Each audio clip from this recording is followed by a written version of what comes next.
Hello friends welcome back to my channel Devlina Rajdi vlog. Good morning জানি আজকের ব্লগটা start করছি। আশা করি সবাই ভালো আছো আর আমিও খুব ভালো আছি।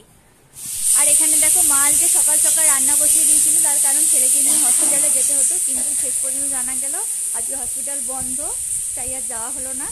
আর এখানে দেখো আমি এখন ব্রেকফাস্ট করব ঘুগনি আর পরোটা দিয়ে। আর রান্না শেষ হয়ে যাওয়ার পর মা এখন খাইয়ে দিচ্ছে ভুতু সোনাকে। আর খাওয়ানোর আগে ওকে একটু গান শোনাচ্ছে, কবিতা বলছে, গল্প বলছে, হাত পা নেড়ে নেড়ে বলছে। আর জানো তো সব বাচ্চাদেরই কোনো না কোনো একটা পছন্দের কবিতা বা পছন্দের কোনো গল্প থাকে, সেটা শোনালে ওরা ঝটপট করে খেয়ে নেয়। সেটা আমার ছেলেরও আছে, ওরও পছন্দের কবিতা আছে, যেটা ছোটোবেলা থেকে যদি কেউ বলতো তাহলে ও শুনে খুব খুশি হতো, খুব হাসতো, সেটা বলেই ওকে খাওয়ানোর চেষ্টা করছে। আর বাচ্চাদের বেশি বকাঝকা দিলে তারা আরও বেশি বিরক্ত হয়ে যায়, তখন আরোই খেতে চায় না। আর তোমাদেরকে যে আমি বললাম ওকে হসপিটালে নিয়ে যাওয়ার কথা ছিল, কিন্তু হসপিটাল আজকে বন্ধ বলে নিয়ে যাওয়া হয়নি। ওকে হসপিটালে নিয়ে যাওয়ার কারণ হচ্ছে ওর ভ্যাকসিন আছে, সেই কারণেই। ভূতু সোনার এখন 9 মাস, সেই 9 মাসের ভ্যাকসিনের জন্যই ওকে নিয়ে যাওয়া হচ্ছিল, কিন্তু আজকে বন্ধ, কী বা করা যাবে, তাই কালকেই নিয়ে যাব হসপিটালে। আজকে যেহেতু মায়ের তাড়াতাড়ি রান্না হয়ে গেছিলো, সব কাজই সারা হয়ে গেছিলো, তাই মা ভুতুকে খাইয়ে চলে গিয়েছিল একটু বাজার করতে। তোমরা সবাই জানো যে কালকে নীল ষষ্ঠী, সে কারণেই মা আজকে চলে গেছিলো বাজারে বড় মাকে নিয়ে। আর এদিকে দেখো আমি জামা কাপড় গোছাচ্ছি, মা এগুলো রেখে গেছে গোছানোর জন্যে।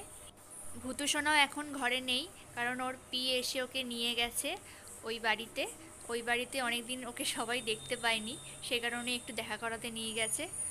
এই বছর আমার প্রথম নীলষষ্ঠী, এই বছর আমি প্রথমবার উপোস করব নীলষষ্ঠীতে, তাই মা আমার জন্য সব বাজার করবে, ফল টল সব কিছু। মা যেহেতু আজকে বাজারে গেছে তাই মা আজকে স্নান করাতে পারেনি, তাই মায়ের পরিবর্তে আমি আজকে স্নান করিয়েছি।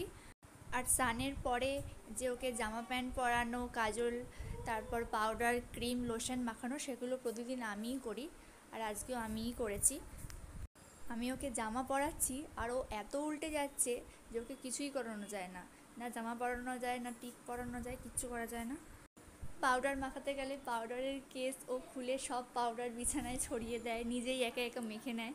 আর ওর চুল আঁচড়ে দেওয়ার সময় ওর চিরুনিটাও তখন দরকার পড়ে, ও নিজে নিজে চুল আঁচড়াবে, আমাকে আঁচড়াতে দেবে না। তাও আমি এর আগে একটা ভিডিওতেই বলেছিলাম যে আমি শীত গ্রীষ্ম বর্ষার সবকালেই আমি তেল মাখাই, সর্ষের তেল, কিন্তু আমাকে ডাক্তার বারণ করেছে কিছুদিন আগে যে তেল এখন মাখাতে না, তেল মাখালে নাকি গা থেকে জলটা যেতে চায় না, ওটা গায়ে থেকে যায় যতই মোছানো হোক না কেন।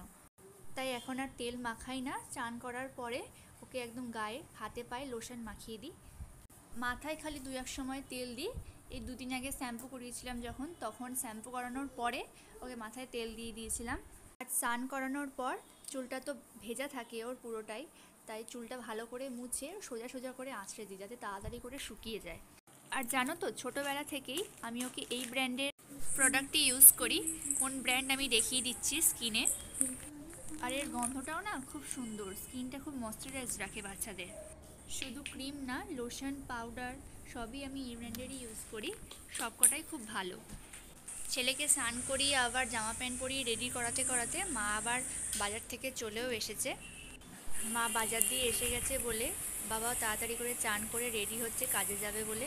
আজকে যেহেতু বাবার ডে ডিউটি, সেই জন্য দুপুরবেলা ভাত খেয়েই যায়, মর্নিং থাকলে দুপুরে এসে ভাত খায়। বাবাকে খেতে দেওয়ার পরে মা এসে ভুতুকে খাইয়ে দিয়েছিল, আর খাওয়া দাওয়া হয়ে যাওয়ার পর ভুতুর সাথে আমি একটু খেলছিলাম। আমি ওরই একটা জামা ওর মুখের উপরে ফেলছিলাম, মানে চোখের ওপরে, আর লুকিয়ে যাচ্ছিলাম, আর ওটা দেখে খুব আনন্দ পাচ্ছে। ভুতু খেলার পরে ঘুমিয়ে পড়েছিল, আর তারপরে আমি আর মা মিলে খেতে বসেছিলাম। আমার খাওয়া হতে না হতেই ছেলের ঘুম আজকে ভেঙে গেছে, তাই আজকে ওকে নিয়ে বিকালবেলা ওপরে এসেছি ছাদে। আমাদের ছাদে অনেক গাছ আছে, ফুল গাছ, সেগুলোকে আমি দেখাচ্ছি ঘুরিয়ে ঘুরিয়ে। আর এই গাছগুলো না জেঠু আর বড়মা মিলে লাগিয়েছে। এখানে আরেকটা গাছ আছে যেখানে হচ্ছে ড্রাগন ফলের গাছ, এটা আমার দাদা নিয়ে এসেছিল ওর কলেজের ওখান থেকে। এটা 2 বছর ধরে লাগানো রয়েছে, কিন্তু গাছটা বাড়ছেও না, আর কোনো ফলও হচ্ছে না। আর আমি দাদাকে বলে রেখি, যদি এর মধ্যে একটা ফলও হয় সেটা তুই আমাকে দিবি। ও বলছে একটা হলে তো তুই এর থেকে অর্ধেকটা পাবি। কিন্তু তারপরে 2 বছর হয়ে গেছে, এখন অবধি ওদের কোনো ফল হয়নি। আর এখানে যে একটা বড় লম্বা গাছ রয়েছে, এটা হচ্ছে নাকচাপা গাছ। এতে যে ফুল হয় সেই ফুলটার নাম হচ্ছে নাকচাপা। এই ফুলগুলো খানিকটা সাপের মতো দেখতে, তার জন্য এই নামটা। আর এখানে দেখো অনেক অ্যালোভেরা গাছ আছে, এখানে কারি পাতা গাছ আছে। আর এখানে দেখো গাছে কতগুলো ফুল হয়েছে, দোপাটি ফুল। এগুলো দেখতে খুব সুন্দর। এখানে অ্যালোভেরা গাছ প্রচুর রয়েছে, 4-5টা টবে খালি অ্যালোভেরা গাছই আছে। আমাদের জানলাতেও আছে। ছাদে ঘুরতে ঘুরতে ভুতু ঘুমিয়ে পড়েছিল, আর এখানে বড় মা ঘুমিয়ে আছে, আর জেঠু বসে আছে। আজকের ব্লগটা এখানে শেষ করছি। ভিডিওটা ভালো লাগলে লাইক, শেয়ার, কমেন্ট এবং চ্যানেলটাকে সাবস্ক্রাইব করে দিও। গুড নাইট, দেখা হচ্ছে নেক্সট ব্লগে। বাই।